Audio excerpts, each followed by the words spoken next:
editorial que nació con la idea de fomentar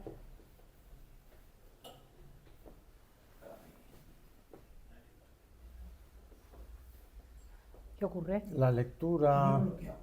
Ah, Estas cosas me pasan a mí de vez en cuando. ¿a estas alturas tienes pudor? No, no es pudor, que es bloqueo, que es una cosa que es distinta, pero bueno. O sea, que trata de fomentar la reflexión profunda sobre temas que tocan la naturaleza humana y la cultura y la espiritualidad de las personas. Desde el comienzo hemos publicado varios ensayos sobre bioética, ciencia, historia, cultura, abordando todos los temas de una perspectiva de una antropología cristiana. Hoy tenemos el gusto de presentar el libro Siete grandes autores de Miguel Castelví, que es un viaje literario a través de la modernidad, que nos invita a conocer 7 figuras clave de la literatura moderna. El libro está prologado con un magnífico prólogo por Cristina López Slichting, también está aquí, y ellos nos van a contar un poco más, un poco el libro. Yo quería hacer una pregunta a los dos antes de empezar, para que ya vayan por donde quieran. Una primera a Cristina, porque uno lee el prólogo y se queda sobrecogido de la amistad y el cariño que hay entre el autor y Cristina. ¿Esto de dónde sale? Pues yo lo sé porque he leído el prólogo, pero en fin, creo que es bueno que lo cuente. Y a Miguel preguntarle, ¿por qué 7 y no 9 o 25? ¿Y por qué esos 7 y no otros? Pero con esto les dejo ahí la palabra. Muchas gracias. Muchísimas gracias, Gonzalo. Muy buenas tardes a todos, enhorabuena. Digo siempre que en una tarde de lluvia como esta, seguro que más de uno ha faltado por la lluvia, en que uno se puede poner a ver la televisión o a leer o a tomar un café, ir a un lugar donde se te amplía el horizonte, donde se te hace levantar la mirada y pensar sobre ti mismo y sobre el sentido de la vida, indica un deseo muy profundo del corazón, y eso es para felicitarles a ustedes. También lo numeroso de la audiencia, porque en Madrid se presentan 50 libros todas las tardes y, bueno, ha ocurrido más de una vez que el servidor ha tenido que presentar libros con 5 y 10 invitados, así que les agradezco especialmente su presencia. Me preguntaba el editor, que es el héroe de esta aventura, ¿cómo nació nuestra amistad? Realmente son muchos años ya. Yo ahora hago 60, que no me lo puedo creer, el 2 de abril, y probablemente pues llevamos 30 años de amigos, porque yo entré con 21 años en ABC y años más tarde empecé en la sección de internacional, no mucho más tarde, y en esos momentos estaba Miguel Castelví, corresponsal en Roma del periódico. Con los corresponsales tenías una relación muy fluida, porque casi todos los días se hacía una ronda, se llamaba los lugares principales. Evidentemente teníamos corresponsales en lugares remotos con los que nos relacionábamos menos, pero con Moscú entonces, con Viena, con Londres, con París, con Nueva York y con Roma, pues las conversaciones eran constantes. Y Miguel era el más cachondo de todos los corresponsales que teníamos. Era un hombre de un humor extraordinario. Le tocaba ese tándem curioso de Juan Pablo II y Berlusconi, que es como Dios y el diablo, claro, son los dos extremos, y lo vivía con una deportividad enorme y conversábamos con mucho sentido del humor. A mí me producía muchísima envidia porque él tenía un despacho cerca de Piazza Navona, ¿no? Se llama en Vía de Canestrari, que era la vía de los que hacían canastos. Pero de lo de los canastos hace muchos, ahora serían canastos de oro. Entonces él escribía su crónica, bueno, te pedíamos 50 líneas o 100 líneas o 200, y luego él cogía y se iba a tomar un café a la Piazza Navona, y servidora continuaba hasta las 10 de la noche en el periódico, con lo cual se fue desarrollando un odio cordial y una muy profunda envidia. Y cuando empezó, pues cuando vino a Madrid, pues empezó a venir a casa, a ver a todos mis bebés. Yo tenía un bebé cada año, entonces aquello parecía un criadero, él venía, nos visitaba, luego yo iba de vez en cuando a Roma por distintas razones del oficio y él es un cicerone increíble, si alguna vez van a Roma y en particular, realmente conoce toda la Roma paleocristiana, la Roma renacentista, la Roma medieval, pero es experto en la Roma barroca. Entonces recorrer Roma con Miguel Castelví es un placer extraordinario porque se hace a pie conociendo cada anécdota, cada rincón y realmente te enamoras del arte, que es una de sus grandes pasiones, que realmente tampoco apea esa pasión. Hoy ha sido la exposición del Greco, ¿no? Bueno, quería, pero no me dio. No te ha dado tiempo. No. Ayer fui a las colecciones reales. Sí. A las colecciones reales, fíjense, viene 3 días, ve a todos los amigos y todavía pretende visitar los museos y las últimas performances del mundo del arte. Bueno, ahí empezamos a descubrir cosas en común, ¿no? Una enorme pasión de ambos por Venecia, que es una ciudad, después lo comentaremos al filo de la obra de Joseph Brodsky, a mi juicio excepcional, porque no hay ninguna ciudad que flote, cuyos taxis y ambulancias tengan que ir por el agua, donde uno se muera y el féretro tenga que navegar. Es muy sorprendente vivir Venecia en lo cotidiano, ¿no? Y de una belleza sobrecogedora, desde la Edad Media justamente hasta el Barroco y el siglo XIX. A ambos esa ciudad nos tenía encandilados, también teníamos una enorme pasión por la buena literatura y ambos éramos cristianos y nos preguntábamos sobre las cuestiones de la vida y por qué, que yo creo que es la primera pregunta que luego le plantearé, y por qué los autores escriben, cuál es la razón de los grandes autores para escribir, que tiene mucho que ver con su vida. También nos encantan los cafés elegantes, él es un experto, entonces cuando íbamos a Roma siempre encontrábamos algún lugar recóndito, rodeado de plantas fragantes y de muebles ideales donde tomarnos un buen cappuccino o un espresso, ¿no? Y ha sido una amistad deliciosa, difícil porque Miguel está empeñado en no vivir en Madrid, entonces a la vuelta de Roma vivió brevemente en Madrid, ahora se ha ido a Cataluña, el pobrecito, vive en Barcelona porque él, el pobre, también es catalán, por eso es agarrado, y allí está, y entonces ya dice que ya está buscando un sitio para morirse y de donde se ve desde la tumba el mar, bueno, unas cosas espantosas, y ahí vive. Y claro, es difícil verlo, ¿no? Pero yo creo que se ha trazado un cordón umbilical que ha hecho una gran amistad, ¿no? A veces se dan estas amistades entre hombres y mujeres que son realmente muy fecundas también intelectualmente. Yo le agradezco mucho el trabajo que ha hecho conmigo, porque buena parte de los grandes autores que yo visito, desde Alice Munro hasta Cormac McCarthy, pasando por Irene Nemirovsky o Vila Carter, los he descubierto de la mano de Miguel, que es muchísimo más bibliófilo que yo, ¿no? Y me alimenta periódicamente de textos que me dan la vida. Y por eso yo lo llamo, como él es un vampiro de la literatura, mi prólogo se llama Carta a un vampiro en el libro. Bueno, pues te toca responder a tu pregunta de Gonzalo. ¿Por qué 7? Bueno, 7 es el número bíblico, ¿eh? Y luego están los 7 sacramentos. Bueno, no tiene nada que ver. No, son autores contemporáneos, es decir, que no me meto yo a estudiar a Cervantes ni a los clásicos griegos y latinos que me superan. Son, de todas maneras, la literatura buena vale para todos los tiempos. Es decir, que un buen clásico latino, un buen clásico de la Edad de Oro nos revela muchas cosas del hombre. Pero bueno, me resulta más fácil, más atractivo estos autores de ahora, que podía haber añadido otros, o sea, porque son autores que llevo trabajando más de 20 años, y en cambio hace 10 o 15, yo todavía estaba en Roma, descubrí un enorme autor que es Grossman, con Vida y Destino, que yo creo que es el mejor escritor del siglo XX ruso. Bueno, salvando a Pasternak, ¿no? Pero es que Grossman es el Tolstoy del siglo XX, es increíble, es buenísimo. Pero ya me pilló mayor y ya entonces meterme con Grossman me parecía muy complicado. Y dije, bueno, ya los que conozco bien y eso me centro en ellos.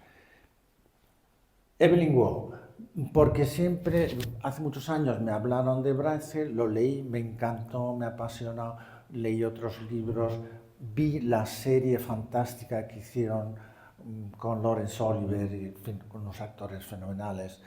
Después, Graham Greene pues, es un autor muy conocido a mitad del siglo XX, quizás ahora es menos famoso, pero es importante. Pasternak, un gran escritor ruso. Brodsky, Brodsky es un poeta, premio Nobel, poeta ruso, de familia hebrea, pero es cristiano. O sea, no es que él haya hecho una conversión, pero vamos, tiene unas poesías de Navidad y el fondo suyo lo ves que es cristiano. Entonces, la historia de cómo conocí a Brodsky es curiosa.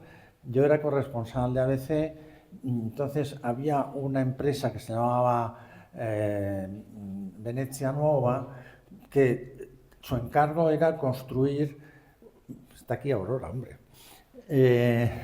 construir las barreras para que Venecia no se inundara 10 o 12 veces al año, que es lo que estaba pasando.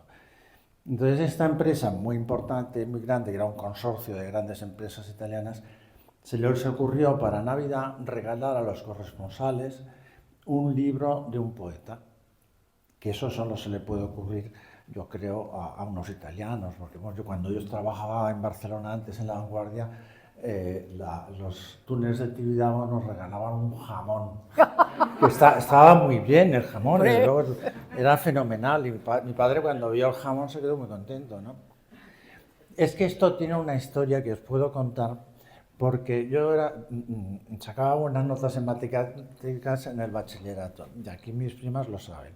Entonces mi padre y mi tío, Gerard Villascusa, decían, este chico que estudia ingeniero de caminos. Mi padre me decía, sí, porque cuando acabes la carrera de ingeniero de caminos, las empresas irán a buscarte al tren y te regalarán un reloj de oro para que trabajes con ellos. Bueno, luego después conocí a unos chicos que estudiaban ingeniero y me dijeron, bueno, si tú te dedicas a estudiar ingeniero, no vas a leer un libro que no sea de la materia, que sea en toda la carrera. Y dije, bueno, a lo mejor resulta que eso no es lo mío exactamente. Y me fui a hacer periodismo, que es todo lo contrario. Mi padre se llevó un gran disgusto, no me dijo nada, pero cuando yo empecé a trabajar en La Vanguardia ya fue otra cosa. O sea, hombre, trabajar en La Vanguardia, eso ya. Y si me regalan un jamón, ya, eso ya es la... Bueno, Brodsky, la Venecia Nueva, y los otros, Magris, pues hizo un libro muy bonito que se llama El Danubio, que es un recorrido cultural por toda la zona de Centro Europa hasta la desembocadura del Danubio. Es un hombre muy simpático, es un germanista, es de Trieste, que es una ciudad de confín, de fronteras, era el antiguo puerto de Austria y lo fue hasta 1919. Tiene mucha influencia austrohungárica, la ciudad es una ciudad austrohungárica, vamos. ¿Y qué más queda por ahí? Lampedusa, hombre, Lampedusa es un grande, ¿no? O sea, Lampedusa, el gato pardo, es un librazo imponente, ¿no? Lo curioso es que tanto, bueno, es que yo, a lo mejor me alargo mucho. No, porque tengo las historias de la publicación de Zivago y de la publicación de Gato Pardo. La de Gato Pardo simplemente es que, eso lo explico en el libro, él es el príncipe Lampedusa. En Italia todo es un grado más. Es decir, yo soy licenciado en periodismo, entonces allí soy dottore, soy un doctor. Y lo que valdría aquí un conde o lo que sea es un príncipe, o sea, siempre te suben un grado. Bueno, Lampedusa, de todas maneras, es una familia muy importante. Entonces, durante la Segunda Guerra Mundial bombardearon su palacio, los americanos bombardearon su palacio en el centro de Palermo, y eso le produjo un tal trauma que decidió escribir la historia de su familia, y la historia de su familia es el gato pardo. lo acabó y se murió, porque era muy fumador y el pobre se murió de cáncer. Y entonces se lo enseñaron a Mondadori, o sea que tampoco dices, no es que fuera una editorial y no lo quisieron, no, esto es una cosa y tal. Entonces Feltrinelli, que era un hombre muy de izquierdas, pero que tenía buen gusto, lo publicó y fue un golpazo. Bueno, ¿qué más? El libro y la razón de los autores se le escapan al propio Miguel, porque nosotros, que nos conocemos muy bien, sabemos que hay preferencias en las opciones literarias de ambos, ¿no? Yo digo, por ejemplo, en el párrafo de entrada, en uno de los párrafos, que a mí me gusta mucho la burguesía europea que vive la Primera y la Segunda Guerra Mundial, me gusta mucho Thomas Mann, por ejemplo, y en cambio a él lo que le gusta es la nobleza británica y rusa. Esto es una debilidad que él tiene desde pequeño y él tenía que ser un personaje de Henry James, o sea, él tenía que haber nacido en la campiña británica, en una familia pudiente, que le hubiese pagado el Grand Tour, que era lo que entonces hacían los jóvenes europeos que viajaban por el norte de Italia, por Roma, y a veces incluso por el sur, que subían hasta Baviera y Alemania, que recorrían París y eventualmente visitaban estas capitales fascinantes, ¿no? Esto le llevaba 1 año, 2 años, 3 años y se consideraba consolidada su formación cultural, ¿no? Ese es el tipo de personaje que en el fondo fascina a Miguel y que tiene un eco en cada uno de los autores que has elegido y tú no te das cuenta, ¿no? Porque Claudio Magris es el gran autor centroeuropeo, efectivamente, que explica lo que se perdió con la caída del Imperio Austrohúngaro, ¿no? Con lo que toda esa enorme Europa unida, porque no es otra cosa el Imperio Austrohúngaro y la Unión Europea es otra versión del Imperio Austrohúngaro, que cae con la Guerra Mundial y que se despedaza en un montón de naciones menores, algunas de ellas ridículas, que se dedican a hacerse la guerra desde entonces, ¿no? Pero Claudio Magris nos explica esa grandeur, ¿no? esa potencia europea, ¿no? Lampedusa, indudablemente, con sus palacios, ahora lo contaremos cuando cuentes tu visita al palacio, pues realmente representa esa nobleza que acaba siendo decadente en Italia. Tenemos a Pasternak, que es un poco esa Rusia eterna, la Rusia previa a la Revolución Soviética, la Rusia elegante y culta que se ve arrasada por la Revolución Blanca y la Revolución Roja. Tenemos a Evelyn Waugh, que es un retorno a Brideshead, es el clásico de los muchachos británicos de la clase alta y en definitiva esto pues transita buena parte de los autores. Si te parece vamos a sacarle filo a alguno de ellos uno por uno.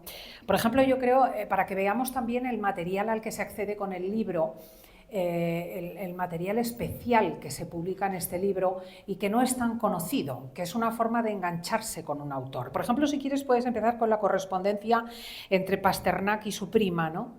Olga, que es preciosa. Cuéntanos de dónde la has sacado esas cartas entre ambos. Eso se publicó en Italia. Italia es un país que tiene mucha atención a la cultura del este y rusa. O sea, no es casualidad que el Doctor Zhivago se publicara, la primera edición del Doctor Zhivago es en Italia, la hizo Feltrinelli en Milán. Entonces, ¿cuál era la pregunta? Que ¿por qué sacas la correspondencia? ¿Que de dónde la sacas? Sí, y entonces los italianos publicaron esta cosa, o sea, Pasternak era de una familia de clase alta, su padre era pintor, su madre... Bueno, es lo que se lleva. Bueno, entonces, y tenía una prima con la que había pasado veranos y que él estaba enamorado de su prima, pero ella no quería saber nada. Y entonces, cuando fue a la universidad, pensaba en dedicarse a la filosofía, quería ser filósofo. Y su prima le dijo, no, tú lo que tienes que hacer es escribir, que lo tuyo es escribir. Entonces, efectivamente, pues la primera etapa de Pasternak son poesías, es el mejor poeta de la primera mitad del siglo XX en Rusia. Y ella se queda en San Petersburgo mientras él se va a Moscú. Y mantienen toda su vida, ella era catedrática de filología y pasó el asedio bueno, entonces se llamaba Leningrado, o sea que no. No, al revés. Sí, durante la guerra se llamaba Ah, bueno, durante la guerra, sí. Guerra Mundial se llamaba Leningrado. Pasó todo el asedio que fue terrible, murió muchísima gente, pero se siguieron escribiendo. Entonces, en un determinado momento, en el año 40 y tantos, así, no sé si ya había acabado la guerra o así, Boris le escribe a Olga, ella se llamaba Olga, me parece, estoy escribiendo un libro, ya no es poesía, sino es un libro en el que voy a contar toda mi experiencia, la vida, el cristianismo, Rusia, tal, que se llama Chicos y Chicas. Y luego después vuelve a escribir y le cuenta pues, que ya está desarrollando el libro y que no sé qué, y que...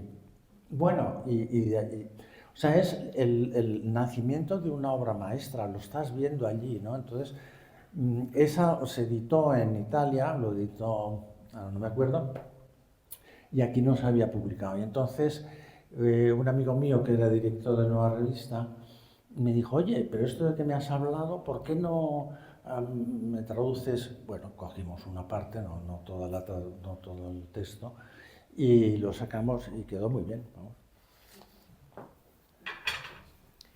Yo creo que como es difícil entrar en la literatura buena, porque está el bombardeo de autores malos y muy vendidos, a veces sumamente atractivos en el ritmo argumental, que uno se pierde.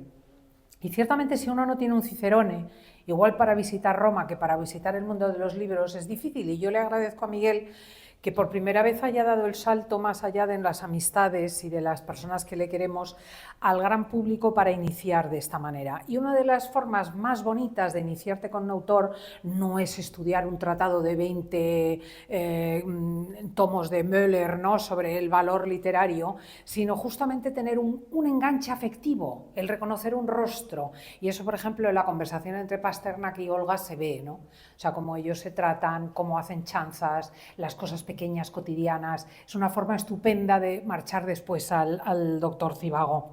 Es muy bonito también lo que cuentas de Graham Greene y muy humorístico.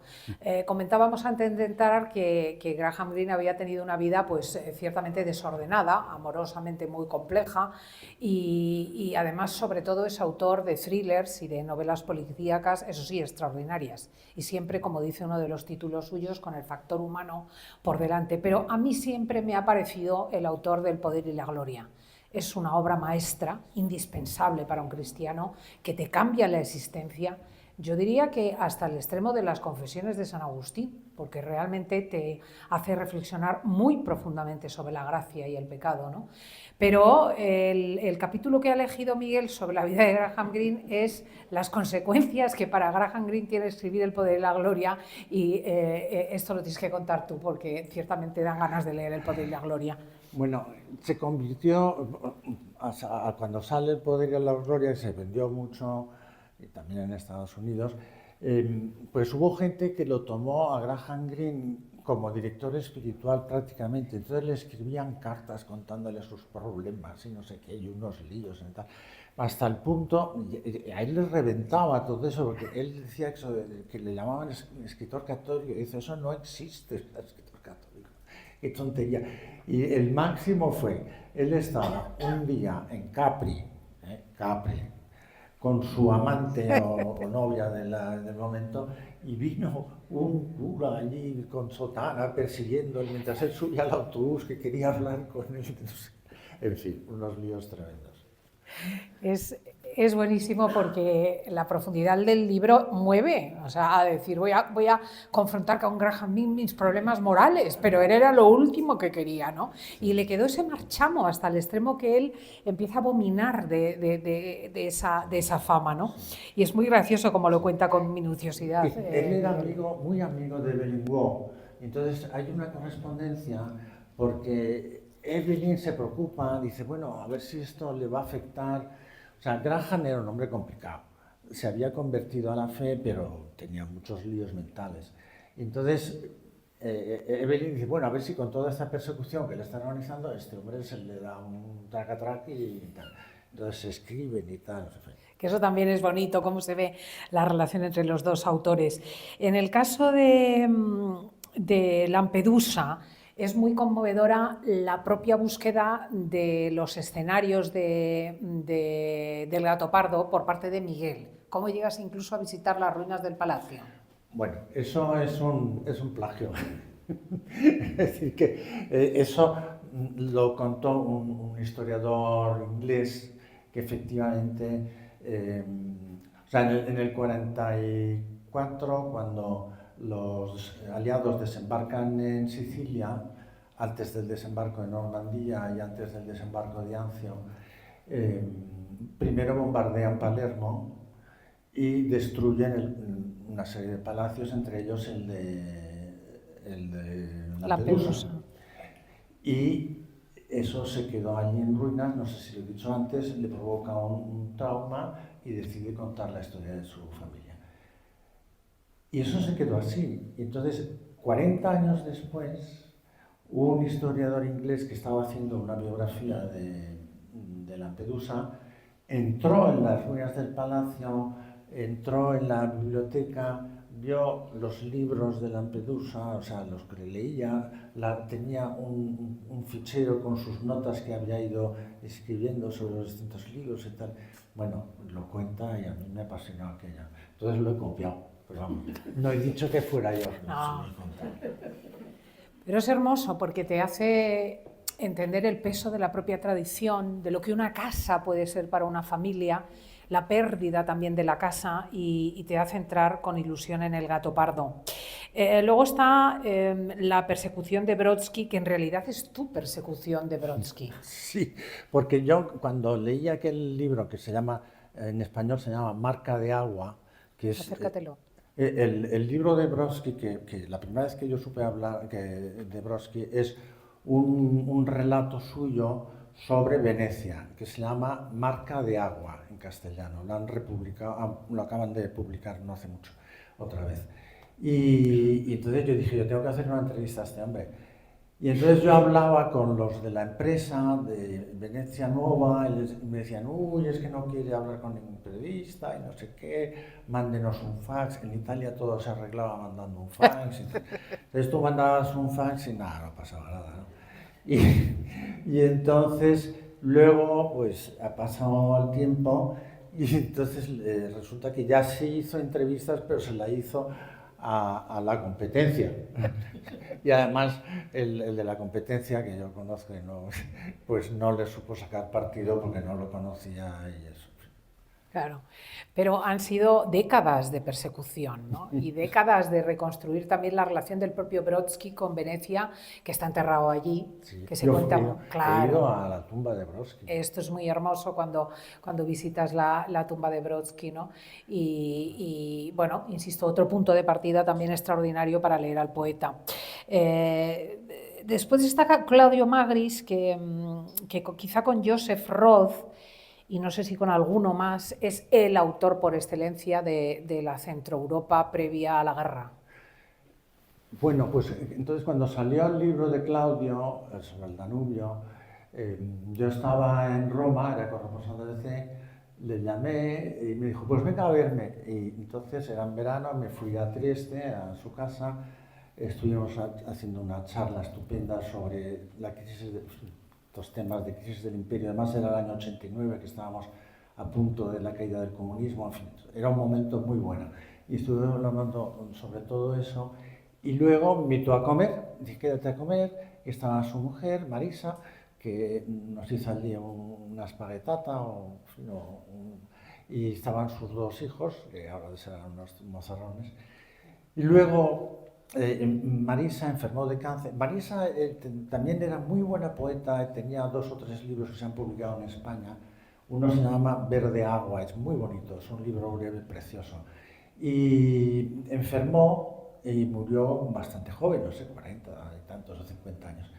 Y entonces, después de esto, pasó el tiempo y Claudio vino a Madrid a presentar un libro y yo fui a verle.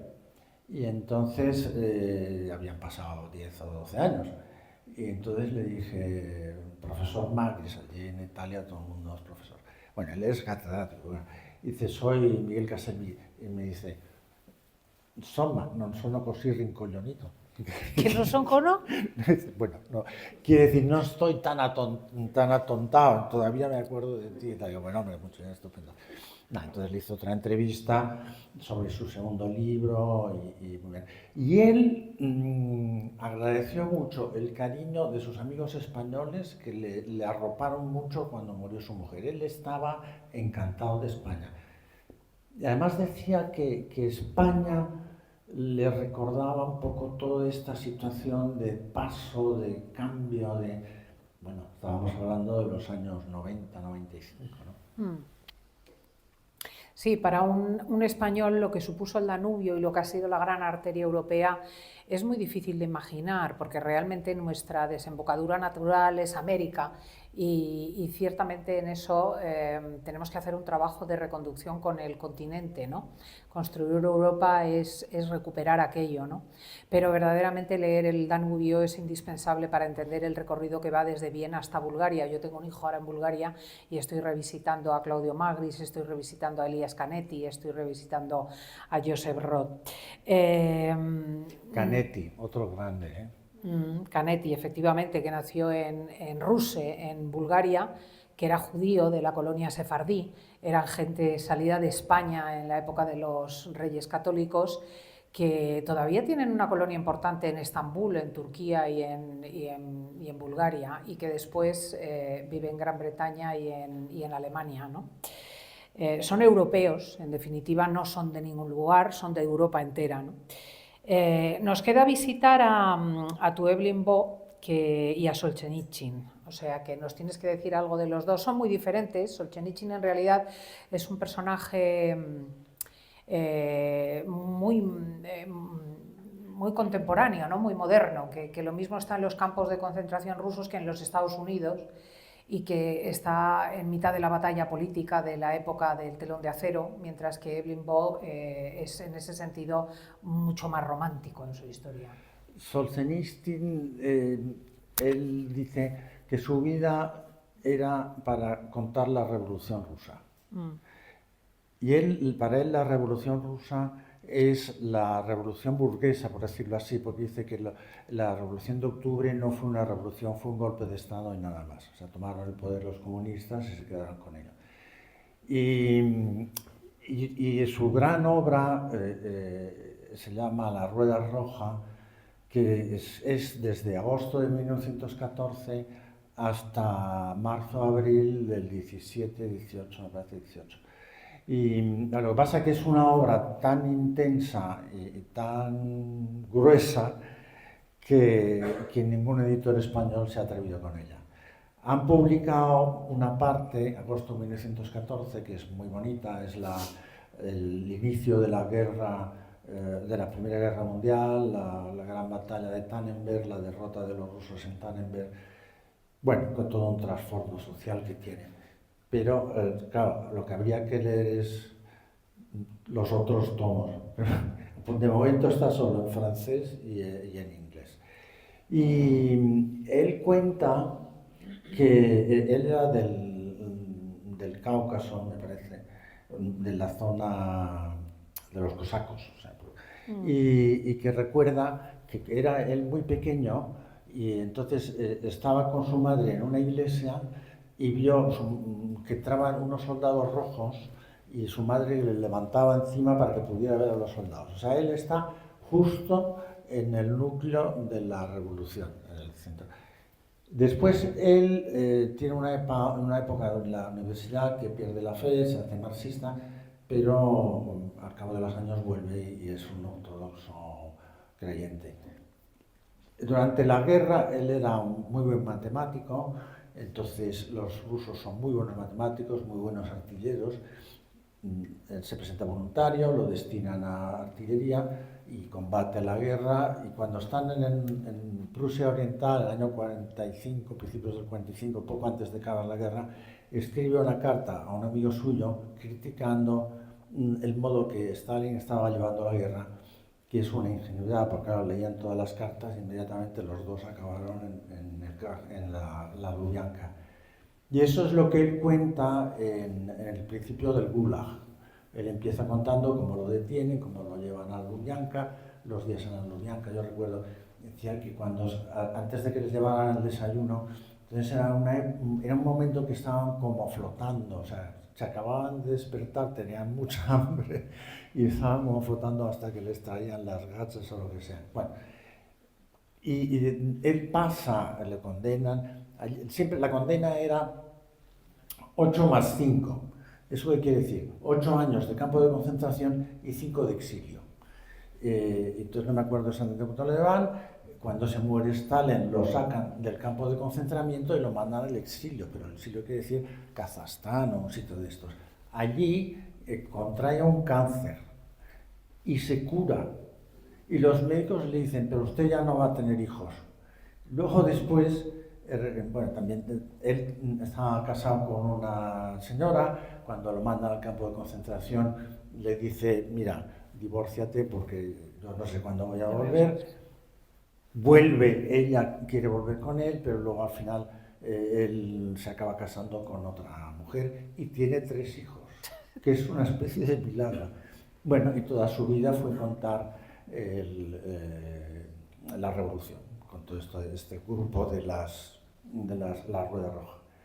¿Y hablábamos de quién? De Evelyn Waugh, de tu preferido. Bueno, Evelyn Waugh es el máximo, ¿no? Es que, yo quería decir muchas cosas, pero bueno, una es que la buena literatura no tiene que ser aburrida, todo lo contrario. Es decir, que ha habido una época, en la época del experimentalismo, en los años 60-70, que se hacían unas novelas muy raras, entonces se pensaba que para hacer escribir bien y tal, había que hacer una cosa que no se entendiera. Bueno, hay una anécdota de Dors, del maestro, que escribía todos los días en un periódico una cosa breve.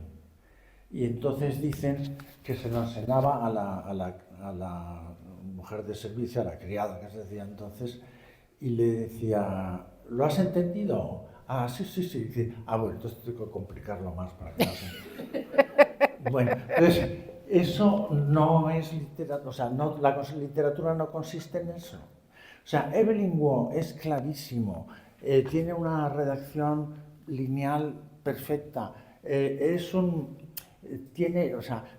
hay un paso entre la literatura del siglo XIX y del siglo XX, que es el paso entre un modo de narrar y el cine. O sea, en el siglo XIX, Víctor Hugo, Balzac, para meternos en una habitación, te cuentan todo. En esa habitación pues había una mesa, 2 sillas, unas cortinas, unas ventanas, una estatua, una señora, no sé, te lo van contando todo con detalles. Pero luego llega el cine, y el cine no hace eso, el cine hace una pasada y tú ya has visto la habitación. Entonces eso es lo que hace Evelyn Waugh. Y lo hace, y sobre todo, es uno de los consejos que él da a un amigo suyo, lo hace con el lenguaje, con el diálogo, hablando o sea, no hace textos larguísimos ahí contando cosas muy complicadas, sino que hablando unos con otros. Entonces, a mí me parece que es un hombre, además, él es católico converso, con una cuestión importante, es decir, que él antes de convertirse se había casado, no sé si civilmente o lo que sea, con una señora que se llama Evelyn. Entonces decían Evelyn she, Evelyn he, para distinguir entre los dos. Y esta se fue con otro y le dejó plantado. Y entonces él se convirtió pensando que si se hacía católico, pues ya no se podría casar, porque había estado casado con este tal. Y entonces lo que le dijeron, le explicaron que no, que hay una cuestión. Primero que había que ver, probablemente aquello no era matrimonio ni nada, ¿no? Y entonces hacen un proceso de nulidad que además, pues el pobre tiene que pasar una experiencia que es que el juez canónico que tenía el caso, pues había metido en un cajón el asunto y no había hecho nada. Entonces, hasta que no vino algún nuevo obispo y se encontró el tema, pues aquello no fue hasta Roma y tal. Bueno, en fin, historias. Pero al final tuvo la nulidad y se casó con una mujer irlandesa católica muy buena. Tuvieron 8 o 9 hijos, vamos. A uno le llamaron Séptimos, porque era el séptimo. Eran muy divertidos, sobre todo él era muy divertido. Y entonces, Evelyn Waugh era un hombre con un carácter terrible, es decir, que era muy sarcástico. Entonces, una vez estaba en París, me parece que era en la embajada, que los embajadores, sobre todo ella, era muy amiga de Evelyn, y había venido un admirador de Evelyn Waugh a comer con ellos porque era un chico joven que tenía una gran devoción. Y Evelyn Waugh se pasó toda la comida metiéndose con este tío, tomándole el pelo y diciendo...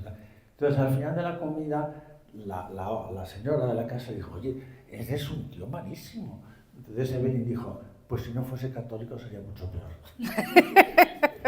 O sea que el hombre hacía lo que podía, pero en fin, tenía malas pulgas. Bien, y a mí me parece... nosotros lo que conocemos sobre todo de Evelyn Waugh es Retorno a Brideshead, que es lo mejor, es la obra más conocida, pero tiene una obra muy buena, que es que hoy comentábamos con unos compañeros, que se llama La trilogía de la guerra. O sea, se fue voluntario en la Segunda Guerra Mundial. Estuvo primero en los marines ingleses, que es un sitio muy especial. Luego se fue a los comandos, estuvo en los primeros comandos. Estuvo en la batalla de Creta. En fin, tuvo muchas experiencias. Entonces, con eso escribe una historia muy bonita, que es la trilogía de la guerra, que es menos conocida, aunque está en España, está traducida. Pero en fin, si uno se lee Brideshead ya me doy por muy contento. Y sobre todo si uno consigue verse la serie, la antigua, porque luego hicieron una película nueva que aunque estaba Emma Thompson, pero es una película muy mala porque los dos chicos los plantean como si fuesen gays y tal, cosa que no, en la novela no es así, ¿no? Es que ¿tengo 2 minutos? Sí. Bueno, entonces, el esquema de Brideshead es el protagonista, que es Charles, conoce en Oxford al hijo de una familia noble que se llaman los Marshman, Lord Marshman.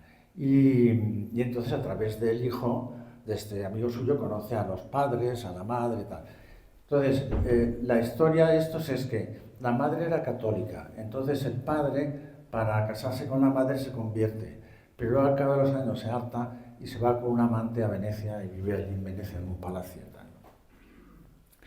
Y el amigo de Charles, Sebastian, es un hombre que bebe muchísimo y tiene muchos problemas. Pero bueno, hacen un viaje, Sebastian y Charles, y van a Venecia a ver al padre de Sebastian, y están hablando con la amante, que es una señora muy distinguida, siciliana y tal.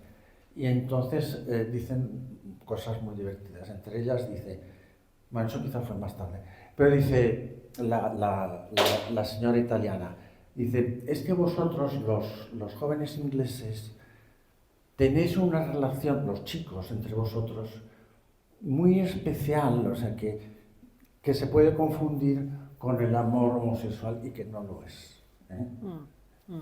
Luego, cuando Marsman ya se pone enfermo y ya decide irse a morir a su palacio, su mujer ya había muerto, y entonces el asunto es, claro, él había sido católico, pero nunca había vivido siempre con esta amante y tal. Entonces, ¿qué hacen? Está el mayor, el hijo mayor, que es un poco así rígido, dice, no hay que traer un cura y tal, no sé cuántos. Y lo van discutiendo. Entonces la amante, que está también allí, Dice, no, yo cuando me muera quiero tener un cura a mi lado. O sea, nada de bromas, poca broma. Bueno, entonces, todo esto, esto no es falso, es que es así, o sea, él lo dice en el prólogo, es decir, esta es la historia de la influencia de la gracia en una familia, o sea, cómo la gracia va transformando a estas personas y las va acercando, porque Lord Marshman, la escena final, cuando ya se está muriendo y está con allí el cura y parece que no se entera de nada, se santigua, entonces queda clarísimo que... Y eso, bueno, cuando hicieron la serie, el que hace de Lord Marshman era nada menos que este famosísimo actor inglés. No, ese es el Charles. Jeremy Irons hace de Charles. Pero Laurence Olivier, que era mayor, hace de Lord Marshman. Y entonces sus colegas actores dicen, claro, es decir, que nadie se pierde una buena muerte. O sea, hacer una muerte en la cámara es una cosa fenomenal, ¿no? O sea, morirse allí, en el mitad del palacio, tal, una cosa impresionante. Bueno, muy bien, esta es la historia de... Al cabo, lo que percibes es que nos ha trazado un anzuelo, Miguel, para los grandes libros y los grandes autores, que pasa por un señuelo de anécdotas deliciosas, pero que tiene un anclaje muy profundo, que es la pregunta del hombre sobre el significado de la existencia y sobre todo la relación con la gracia, que una y otra vez se va viendo y se adivina en los distintos autores. No vamos a alargarnos más porque en realidad queríamos terminar pronto y de hecho se puede plantear alguna pregunta, pero nos quedan 5 minutos. Yo sí quería decirles que es el Día del Padre esta semana y muchos padres no leen ni saben que tienen que leer, o sea que anímense ustedes. Es más, a mí me parece que es un libro que todos los jóvenes y todas las personas que se estén formando 30, 40 años debían tener, o sea que es un libro que hay que comprar de 5 en 5 para regalar, porque ahí lo tienes y no solamente quedas estupendamente, sino que realmente proporcionas un vademecum para esta aventura de la lectura, que es lo más maravilloso que hay. Yo tengo un primo que cuando salió el libro se lo regalé, claro, fui a comer con él, se lo regalé y tal, y me dijo, pues yo no leo mucho, pero este libro es que como tiene solo 140 páginas, yo creo que sí que me lo leeré. No sé si alguno quiere plantear alguna pregunta a Miguel o abrir un coloquio, si no procedemos directamente a la firma de los libros. Bueno. Creo que hemos saciado intelectualmente al público. Sí. Yo quería hacer una pregunta. El leitmotiv, el motivo principal por el cual ha elegido a estos autores, ¿cuál ha sido? En el siglo XX no ha habido ninguna mujer, si no fuera por Cristina. ¿Qué pasa? Todas venimos a admirar a los hombres. Vamos a ver, en el siglo XX no ha habido mujeres dignas. Carmen... Ya sé que es que tengo que escribirlo yo. Sí. No. Tienes, mira, en España tenemos... En España tenemos, para mi gusto, Carmen Martín Gaite, número uno. España o Rusia, no sé. Carmen Laforet. La capital. Exacto. Carmen Laforet también me gusta mucho. Y Den Nemirovsky, sin duda. Pero, bueno, yo no sé, me ha dado por ahí. No sé, que lo voy a escribir yo. No hay, eso está pendiente. No hay ninguna razón. Extraordinaria esa idea. Claro, sí. Muy bien. Pues avanza para allá, que creo que tienes que firmar en otro lugar. Muchísimas gracias a todos. Bueno.